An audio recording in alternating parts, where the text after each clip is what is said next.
Hello everyone, welcome to today's video. और आज की वीडियो में हम डिस्कस करने वाले हैं राउल्ट्स लॉ के बारे में, which is a very interesting and very important topic of class 12th। Raoult's law. So Raoult's law जो है, सबसे पहले हमें ये समझना पड़ेगा कि ये किस टाइप के सॉल्यूशंस के लिए होता है। सो हमारे पास दो तरीके के लिक्विड्स हो सकते हैं। ओके, पहला लिक्विड हो सकता है हमारे पास volatile and the another liquid can be non-volatile. First is volatile while the other is non-volatile. So volatile liquids हमारे पास वो होते हैं जो easily evaporate हो जाते हैं, whereas non-volatile वो होते हैं जो evaporate नहीं हो पाते हैं. So let us first understand one thing that कि अगर आपने एक volatile solution बनाया है liquids का, यानी आपने volatile liquids ऐड किए हैं और आप उसको हीट कर रहे हैं. हीट करने की वजह से क्या होगा? This liquid being volatile will vaporize and it will accommodate on the container's lid. Container की लिड पे वो इकट्ठा हो जाएगा और ये सारे जो वेपर्स प्रेशर लगाएंगे, vapours will exert pressure and that pressure is defined as the vapour pressure. ठीक है, यानी कि एक लिक्विड जो कि इवेपोरेट हो सकता है उसको आपने हीट कर दिया. हीट करने की वजह से जो वेपर्स इकट्ठे हुए लिड के ऊपर वो सभी के सभी प्रेशर लगा रहे हैं, which is called as the vapour pressure. अब होता क्या है, सपोज कीजिए आपने इसी टाइप के दो लिक्विड्स का सोल्यूशन बना दिया, यानी कि आपने दो particular liquids that we define as the volatile liquids, इनका आपने सोल्यूशन बना लिया. ये हमारे पास लेटेस्ट टेक लिक्विड 1 था, इसको हमने लिक्विड 2 के साथ ऐड कर दिया है और अब हमने एक सोल्यूशन बना दिया है जो कि लिक्विड 1 प्लस लिक्विड 2 का है. Both of these liquids are volatile. This is a very important point कि राउल्ट्स लॉ के अंदर सिर्फ और सिर्फ हमें वोलेटाइल लिक्विड्स के बारे में ही बात करनी है. अब हम क्या कर रहे हैं, इन दोनों ही यानी कि इस सोल्यूशन को हम हीट कर रहे हैं. हीट करने की वजह से क्या होगा, वेपर्स इकट्ठे हो जाएंगे इस लिड के ऊपर और एक वेपर प्रेशर लगाएंगे. ठीक है, राउल्ट्स लॉ ये कहता है कि जो भी प्रेशर लग रहा होगा, जो भी प्रेशर लग रहा होगा लिड के ऊपर इंडिविजुअल कंपोनेंट्स की वजह से, वो डायरेक्टली प्रोपोर्शनल होगा उनके मोल फ्रैक्शन के. यानी कि Raoult's law says that for a solution of volatile liquids, एक सोल्यूशन जो आपने वोलेटाइल लिक्विड्स का प्रिपेयर किया है, जब उसको हीट किया जाएगा तो वो एक प्रेशर दे रहा होगा और वो pressure the partial pressure of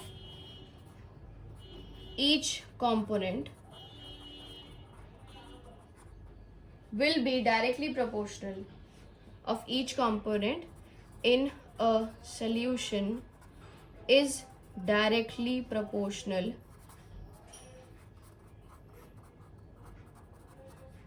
to its mole fraction. इसको हम रिलेट कर सकते हैं बेसिकली हेनरीज लॉ के साथ. थोड़ा सा रिलेट कर सकते हैं हम इसको हेनरीज लॉ के साथ. हेनरीज लॉ में हमने क्या देखा था कि प्रेशर जो है वो डायरेक्टली प्रोपोर्शनल है मोल फ्रैक्शन की. यहाँ पे भी हम सेम ही कह रहे हैं, but the only difference is that कि हम एक सोल्यूशन को फिक्स कर दिया हमने कि इस सोल्यूशन के अंदर जो लिक्विड 1 है उसके अपने कोई कंपोनेंट्स होंगे, जो लिक्विड 2 है उसके अपने कोई कंपोनेंट्स होंगे. वो जो कंपोनेंट्स हैं वो डायरेक्टली प्रोपोर्शनल है उनके पार्शियल प्रेशर के. सो सपोज कीजिए हमने कह दिया कि जो लिक्विड 1 है उसका मोल फ्रैक्शन हमने काई 1 ले लिया है, जो लिक्विड 2 है उसका मोल फ्रैक्शन हमने काई 2 ले लिया है. काई is nothing, this is basically the mole fraction. तो दोनों ही कंपोनेंट्स का अगर हम लिखना चाहेंगे वैल्यू, सो फॉर कंपोनेंट 1 हम लिख सकते हैं P1 that is the partial pressure will be directly proportional to chi 1. Similarly for component 2 हम लिख सकते हैं P1 will be directly proportional, P2 will be directly proportional to chi 2. दोनों के इंडिविजुअली मोल फ्रैक्शंस. अब सपोज कीजिए जब हम ये प्रोपोर्शनैलिटी का कांस्टेंट हटा रहे हैं तो हमारे पास एक वैल्यू आ रही है P0 1 की काई 1 और एक वैल्यू आ रही है हमारे पास P2 नॉट की काई 2 के साथ. ये P21 P1 नॉट और P2 नॉट क्या है उसको समझते हैं। आपने जो ये इंडिविजुअली वोलेटाइल लिक्विड्स लिए हैं, अगर सपोज कीजिए आप इनको हीट कर रहे हैं, जब आपने इनको हीट किया तो लिड के ऊपर वेपर्स इकट्ठे होंगे, ये जो प्रेशर लगा रहे हैं ये है P2 नॉट और ये है P1 नॉट, यानी कि P1 not is the pressure of component in pure state, यानी कि जब सोल्यूशन नहीं बनाया गया है तब फर्स्ट कंपोनेंट यानी कंपोनेंट 1 का जो प्रेशर रहा होगा vapour pressure that is P1 not, और P2 नॉट जो है that is the pressure of component in pure state.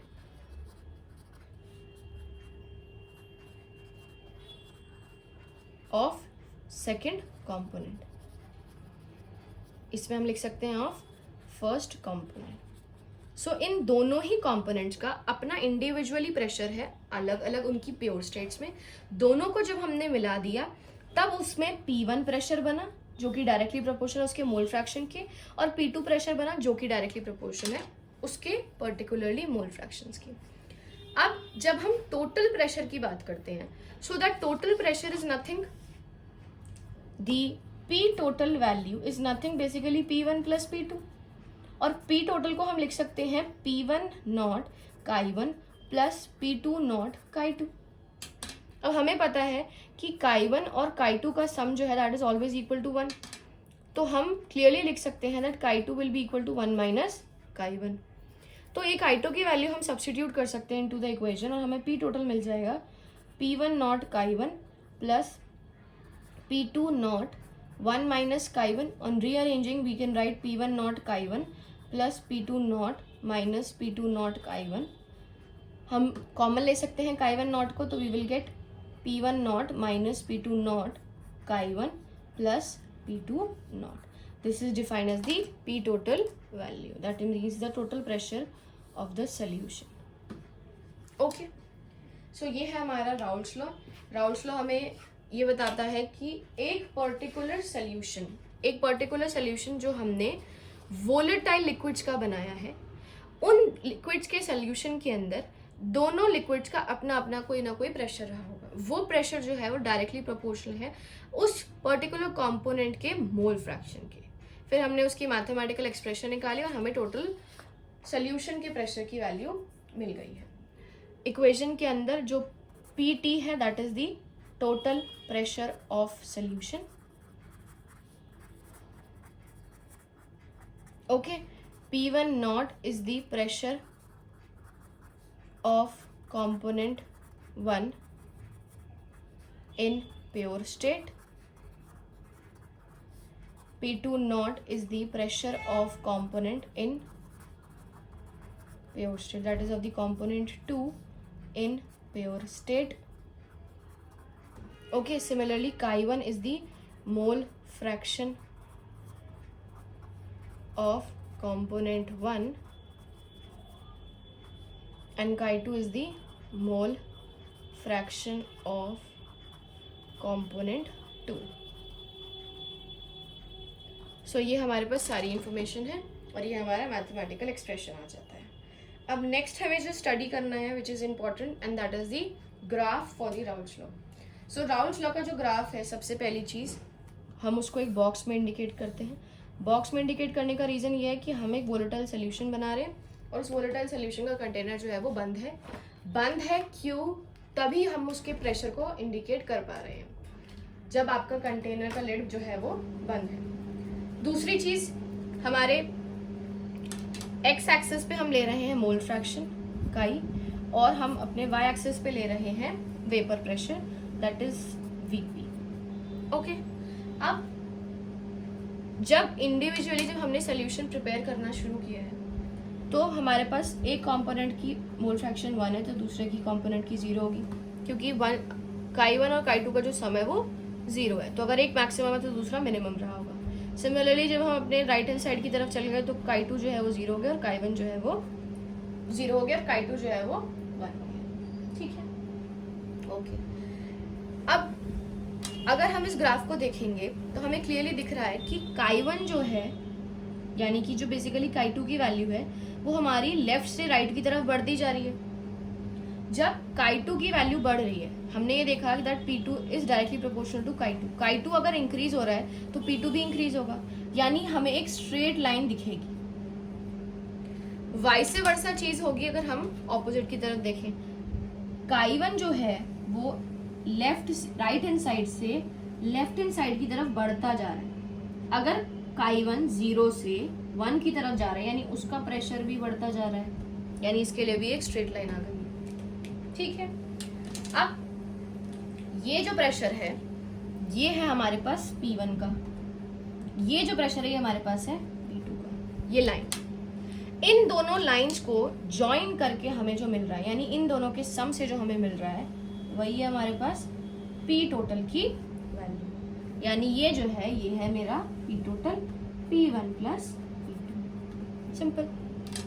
Point ये है कि हमारे पास ये जो एक्सिस पे पॉइंट आए हैं, this is point 1, this is point 2, ये क्या है?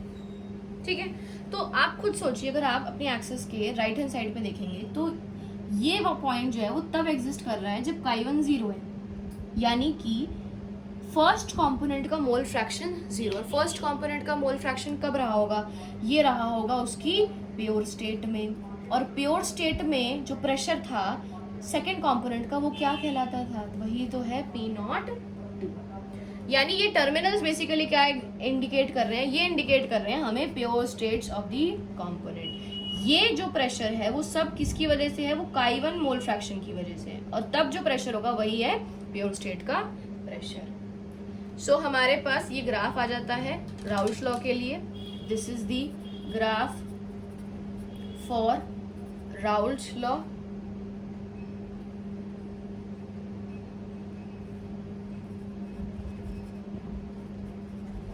ओके, अब इसमें बहुत इंपॉर्टेंट चीज़ एक और आपको समझनी चाहिए जो कहीं पे इंडिकेट नहीं करी जाती है, बट वो समझने के लिए ज़रूरी है. उसको आप नोट करके लिख लीजिएगा. नोट करके लिखने का ये पॉइंट है कि जो P1 नॉट है और जो P2 नॉट है, आप देखेंगे ये दोनों हमने सेम एंड्स पे नहीं बनाए, यानी उनकी जो वैल्यूज़ है वो इक्वल नहीं है. इसको हम ऐसे भी कह सकते हैं कि जो हमारी P2 की वैल्यू है, यानी कि जो P2 नॉट है वो ग्रेटर है P1 नॉट से, हम ये कह सकते हैं. इसका रीजन क्या रहा होगा? P2 नॉट ज्यादा होने का मतलब क्या है कि जो प्योर कंपोनेंट 2 है उसका जो प्रेशर है वो ज्यादा है. और प्रेशर ज्यादा कब होगा? जब कि आपका P2 नॉट मोर वोलेटाइल होगा. P2 naught is higher because second component is more volatile. जो आपका सेकेंड कंपोनेंट है वो ज्यादा वोलेटाइल है, इसी वजह से जब उसको वेपराइज किया तब जो उसका प्रेशर बन रहा था वो ज्यादा था. इस वजह से P2 नॉट जो है वो आपकी हायर वैल्यू पे एंड होना चाहिए. There is no such indication या ऐसा कोई रूल नहीं है कि आपको P2 नॉट को ही हायर बनाना है, P1 नॉट को ही हायर बनाना है. बट आपको डेफिनेटली अपने ग्राफ में मेंशन करना पड़ेगा that component 2 is more volatile. आपको ये लिखना पड़ेगा, तभी आप इस चीज को एक्सप्लेन कर सकते हैं कि आपने इसकी हायर वैल्यू दिखाई है. ओके, आई होप आप सभी को समझ आ गया. Let's quickly revise what is Raoult's law.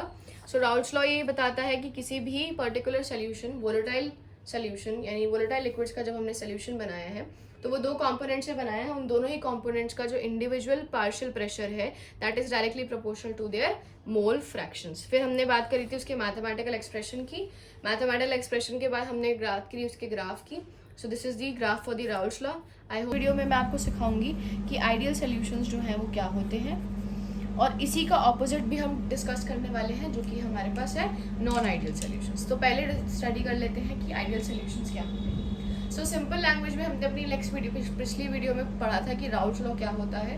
अगर आपने वो वीडियो नहीं देखी है तो वो मेरे यूट्यूब चैनल पे अवेलेबल है, आप प्लीज़ जाके देखिए. उसी से रिलेटेड है आज की वीडियो. आइडियल सोल्यूशंस जो हैं वो टाइप के सोल्यूशंस होते हैं जो कि राउल्स लॉ को फॉलो करते हैं, यानी कि वो सारे के सारे सोल्यूशंस जो कि राउल्स लॉ को फॉलो करेंगे उनको ही हम बोलते हैं आइडियल सोल्यूशंस.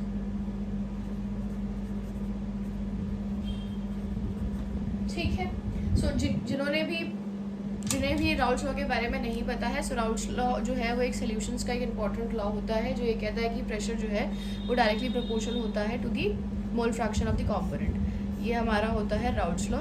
जिन्होंने वीडियो नहीं देखी है वो प्लीज़ जाके इसको देख सकते हैं। सो अब राउल्ट्स लॉ में एक डेफिनेशन तो हमें पता चल गई कि वो सारे सॉल्यूशंस जो राउल्ट्स लॉ को फॉलो करेंगे। दूसरी डेफिनेशन ये है कि इसमें डेल्टा एच मिक्सिंग की जो वैल्यू है वो ज़ीरो होगी और डेल्टा वी मिक्सिंग की जो वैल्यू है वो भी ज़ीरो होगी। इस पॉइंट का मतलब क्या है कि जब आपने किसी भी कंपोनेंट 1 को किसी कंपोनेंट 2 के साथ मिक्स करके एक सोल्यूशन प्रिपेयर किया है, तो इस दौरान सोल्यूशन की जो वॉल्यूम होगी, सपोज कीजिए आपने कंपोनेंट 1 की जो वॉल्यूम है वो V1 ले ली और कंपोनेंट 2 की जो वॉल्यूम ले ली है आपने V2 ले ली है, तो सोल्यूशन की जो वॉल्यूम बनेगी that will also be V1 plus V2। यानी अगर मैं डेल्टा V डिफरेंस निकालूंगी that is V final minus the V initial, तो वो इक्वल्स टू 0 आएगी। सिमिलरली मैं कह सकती हूँ डेल्टा H मिक्सिंग के लिए भी, यानी कि H2 माइनस H1 जो है वो V मिक्सिंग होगा और उसकी वैल्यू जो है वो आपकी 0 के बराबर आएगी। यानी कि जब हमने दो कंपोनेंट्स को मिक्स किया एक सोल्यूशन बनाने के लिए, उस दौरान ना ही कोई नए बॉन्ड बने किसी मॉलिक्यूल के बीच में, ना ही कोई एनर्जी रिलीज हुई। ये डेल्टा एच मिक्सिंग का मतलब ही है कि एनर्जी का जो चेंज है वो 0 के बराबर है।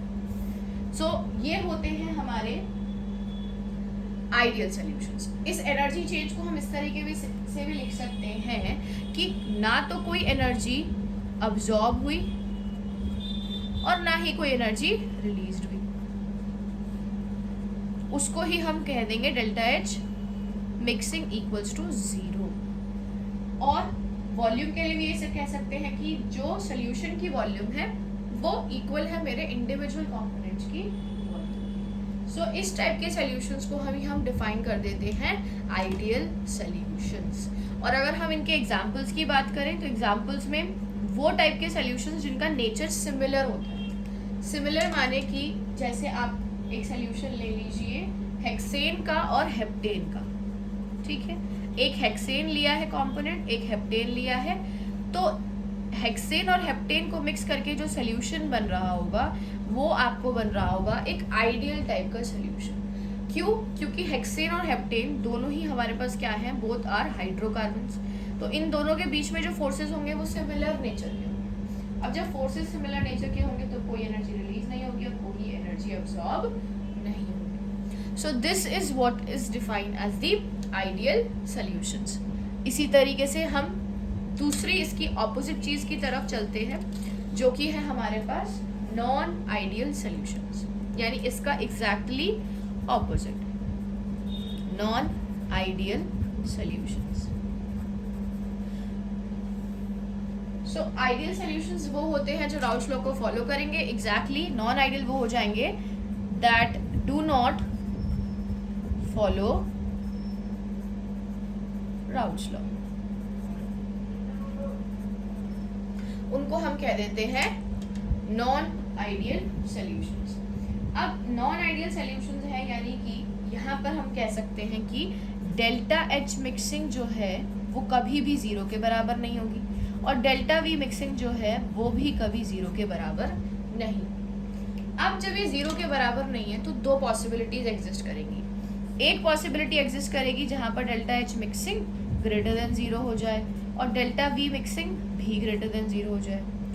दूसरी पॉसिबिलिटी एग्जिस्ट करेगी कि delta h mixing less than 0 हो जाए और डेल्टा वी मिक्सिंग भी लेस देन 0 हो जाए। ये दो पॉसिबिलिटीज जो है वो हमारी एग्जिस्ट कर सकती है। यही अब हमें आगे फर्दर स्टडी करना है। तो इसके बेसिस पे यानी delta h mixing greater than less than के बेसिस पर हम डिफाइन करते हैं अपने दो टाइप के सॉल्यूशंस। एक वो नॉन आइडियल सॉल्यूशन जो पॉजिटिव डेविएशन दे रहे हो और एक वो जो कि नेगेटिव डेविएशन दे रहे हो। इसमें हम इसको ऐसे समझते हैं कि हमने एक कंपोनेंट लिया है ए कंपोनेंट ले लिया है हमने बी, इसको मिक्स करके हम एक सॉल्यूशन बना रहे हैं ए प्लस बी का।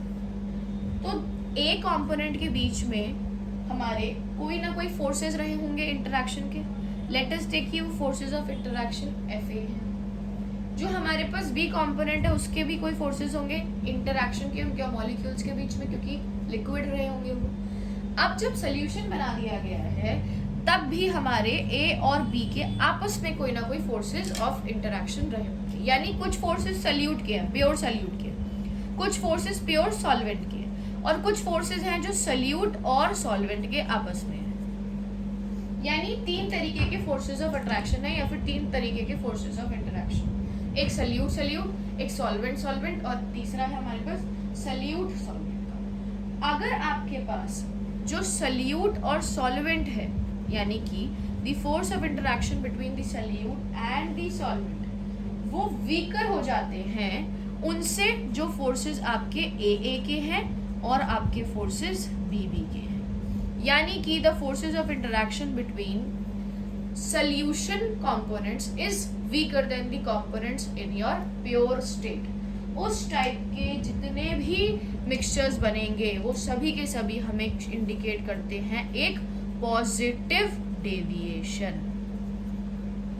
यानी कि नॉन आइडियल बिहेवियर से, या इसको हम ऐसे भी कह सकते हैं आइडियल बिहेवियर से पॉजिटिव डायरेक्शन की तरफ डेविएट होना। और पॉजिटिव डायरेक्शन के डेविएट होने का मतलब है डेल्टा एच मिक्सिंग और डेल्टा वी मिक्सिंग दोनों ही क्या हो जाएंगे हमारे greater than 0। So positive deviation के एग्जाम्पल में हमारे पास जो सल्यूट और जो सॉल्वेंट हैं उनके फोर्सेस ऑफ इंटरैक्शन जो है वो वीकर हो जाते हैं जो प्योर कंपोनेंट के फोर्सेस रहेंगे। इस पे हमारे पास बहुत अच्छा एग्जाम्पल है इथेनॉल का और एसीटोन का। एग्जाम्पल में हम लिख सकते हैं mixture of ethanol and acetone. ठीक है, इसको समझते हैं। अगर हम इथेनॉल की बात करेंगे तो इथेनॉल के अंदर आपका एक हाइड्रोजन बॉन्डिंग प्रेजेंट है। अगर हम इथेनॉल के स्ट्रक्चर को ड्रॉ करेंगे सो इथेनॉल इज C2H5OH। OH होने की वजह से इसके पास हाइड्रोजन बॉन्डिंग है, ये एक फोर्स हो गया है। वहीं पे अगर मैं आपका बात करती हूँ जब इसमें हमने एसीटोन ऐड कर दिया है, जब हम इसके अंदर एसीटोन ऐड कर देंगे सो एसीटोन ऐड करने की वजह से क्या होगा कि जो हाइड्रोजन बॉन्डिंग है ये वीकर हो जाएगी। अब क्यों होगी वो वीकर कि इथेनॉल जो है वो ये चाहेगा कि वो इस एसीटोन के साथ किसी न तरीके की वो इंटरैक्शन करे, और जब वो इंटरैक्शन करना चाहेगा तो इनके बीच के जो हाइड्रोजन बॉन्ड थे वो वीकर हो जाएंगे। हाइड्रोजन बॉन्ड बिकम्स वीकर, और जब ये वीकर हो जाएंगे तो आपके पास जो FAB के फोर्सेस हैं वो वीकर बन जाएंगे हमारे प्योर कंपोनेंट के फोर्सेस से। So this is an example where you have the positive deviation. इसका ऑपोजिट है हमारे पास when we talk about the negative deviation. हमने एक कंपोनेंट लिया है A, कंपोनेंट लिया है फिर से B, दोनों को मिक्स करके हम एक सोल्यूशन बना रहे हैं। जो फोर्सेस हैं A के वो FA हैं, जो B के हैं वो FB हैं, और जो सोल्यूशन के हैं वो FAB हैं। अब हम ये कह रहे हैं कि जो प्योर कंपोनेंट के फोर्सेस हैं वो वीकर हो जाए हमारे सोल्यूशन से, यानी सोल्यूशन के बीच में जो कंपोनेंट्स के फोर्सेस बनेंगे वो स्ट्रॉन्गर बन जाए। उस टाइप के डेविएशन को हम इंडिकेट करते हैं नेगेटिव डेविएशन, यानी आइडियल बिहेवियर से नेगेटिव डायरेक्शन की तरफ डेविएशन शो होना। और इस कंडीशन में डेल्टा एच मिक्सिंग और डेल्टा वी मिक्सिंग की वैल्यू लेस देन 0 हो जाएगी। और इसका बहुत फेमस एग्जाम्पल है जब हम क्लोरोफॉर्म को मिक्स करते हैं विद योर एसीटोन। अगर मैं क्लोरोफॉर्म की बात करूं, इसके एग्जाम्पल में we have a solution of acetone and we have a solution of chloroform. So अगर हम क्लोरोफॉर्म और एसीटोन की बात करेंगे तो दोनों के बीच में जो उनकी प्योर स्टेट्स हैं, एसीटोन का स्ट्रक्चर कुछ इस तरीके से है, उसके अंदर सारे के सारे हाइड्रोफोबिक फोर्सेस होंगे। वहीं पे अगर आप क्लोरोफॉर्म की बात करेंगे तो क्लोरोफॉर्म के पास डायपोल फोर्सेस रहे होंगे। अब जब आपने इन दोनों का सोल्यूशन बना दिया है, जब सोल्यूशन बनेगा तो आपके पास एसीटोन का ऑक्सीजन जो है इलेक्ट्रोनेगेटिव एटम वो एक हाइड्रोजन बॉन्डिंग शो करेगा with the hydrogen of the chloroform. और ये जो बॉन्ड बनेगा ये सॉल्यूशन के अंदर है, और उसकी वो बॉन्ड है हमारे पास हाइड्रोजन बॉन्ड जो कि स्ट्रॉन्गर है हमारे उनसे जो AA या फिर BB के अंदर रहे होंगे. So this is an example of negative deviation where acetone and chloroform has hydrogen bonding and hence they show negative deviation. Negative deviation वो इंडिकेट करेंगे क्योंकि उनके forces of interaction between the components in the solution becomes stronger. ठीक है, अब हमारे पास next एक इम्पॉर्टेंट पॉइंट इसी में आ जाता है जो है हमारे स्टडी ऑफ डिस्कशन का, और वो है एजियोट्रोप्स. एजियोट्रोप्स के बारे में डिस्कस करते हैं. एजियोट्रोप्स जो है वो एक स्पेशल टाइप के सॉल्यूशंस होते हैं, स्पेशल टाइप के लिक्विड्स हमें नहीं कह सकते हैं, जो कि डेफिनेटली हमारे मिक्सचर्स होते हैं, और मिक्सचर्स भी ऐसे होने चाहिए जो दो कंपोनेंट्स के हैं, यानी they are defined as binary mixtures. ठीक है, अब इनमें खासियत ये होती है that they have same composition, यानी they are binary mixtures which have same composition in liquid and vapour phase. यानी अगर इनके गैशियस फेज की बात करेंगे उसमें जो कॉम्पोजिशन है वो एग्जैक्टली सेम आएगा उस कॉम्पोजिशन के जो उनकी लिक्विड फेज के अंदर प्रेजेंट है. और इसीलिए ये सारे के सारे जो भी कोई टाइप के इस टाइप के सॉल्यूशंस बनेंगे they will boil at a constant temperature,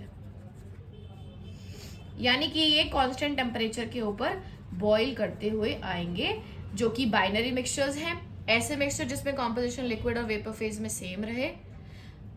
binary mixtures having composition in liquid and vapour phase as same.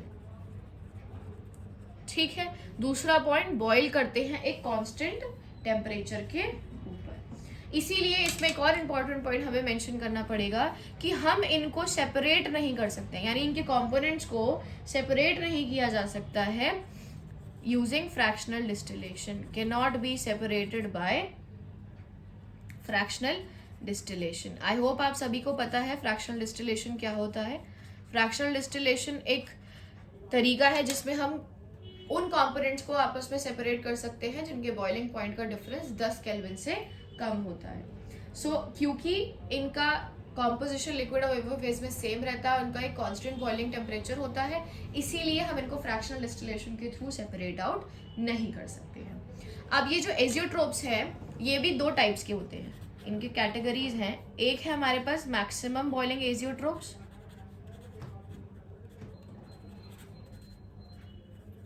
And दूसरी कैटेगरी हम पढ़ेंगे मिनिमम बॉइलिंग एजियोट्रोप्स की. मैक्सिमम बॉइलिंग एजियोट्रोप्स वो होते हैं जो आपका नेगेटिव डेविएशन शो करते हैं अपने राउट्स लॉ से, यानी कि solutions that show large deviation that to negative. जो नेगेटिव डेविएशन शो करेंगे राउट्स लॉ से वो सारे के सारे मैक्सिमम बॉइलिंग एजियोट्रोप्स होंगे. Large deviation that is negative deviation from Raoult's law, उनको बोलते हैं मैक्सिमम बॉइलिंग एजियोट्रोप्स. इसका एग्जैक्टली ऑपोजिट है हमारे पास which is the minimum boiling azeotropes. Minimum boiling azeotropes ये वो एजियोट्रोप्स या वो सॉल्यूशंस होंगे बाइनरी जो कि हमारा लार्ज पॉजिटिव डेविएशन शो करेंगे. दे show large positive deviation from the Raoult's law. इनको हम डिफाइन करते हैं मिनिमम बॉइलिंग एजियोट्रोप्स.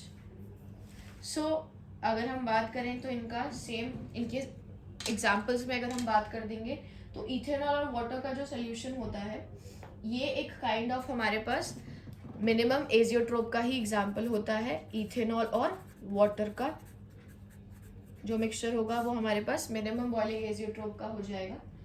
तो इसमें क्या है कि हम फ्रैक्शनल डिस्टिलेशन जब करते हैं तो हमें अप्रॉक्सीमेटली 95% वॉल्यूम ऑफ इथेनॉल जो है वो सेपरेटेड आउट मिल जाती है.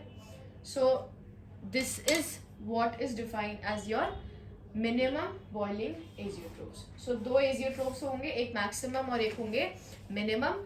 मैक्सिमम वो होंगे जो नेगेटिव डेविएशन शो करेंगे और मिनिमम वो होंगे जो पॉजिटिव डेविएशन शो करेगा फ्रॉम द राउट लॉ. सो आज की वीडियो में हमने डिस्कस किया था कि हमारे पास सबसे पहले हमने बात की थी what are the ideal solutions. उसके बाद हमने डिस्कस करा था what are the non ideal solutions. फिर हमने बात करी थी एजियोट्रोप्स की which are of 2 categories. One is your maximum while the another is your minimum azeotropes. I hope you have liked the video. So do like, share and subscribe to the YouTube channel. और आपके जो भी कुछ doubts या queries होती है उनको please comment section में मेंशन कर दीजिए. Thank you so much. Hello everyone, class 12th के सॉल्यूशंस चैप्टर. हेलो एवरीवन, सो मैं दोबारा से आ गई हूँ अपनी नेक्स्ट वीडियो लेकर. होप आप सभी को समझ आया हो. हेलो एवरीवन, सो मैं दोबारा से subscribe to the YouTube channel. Thank you.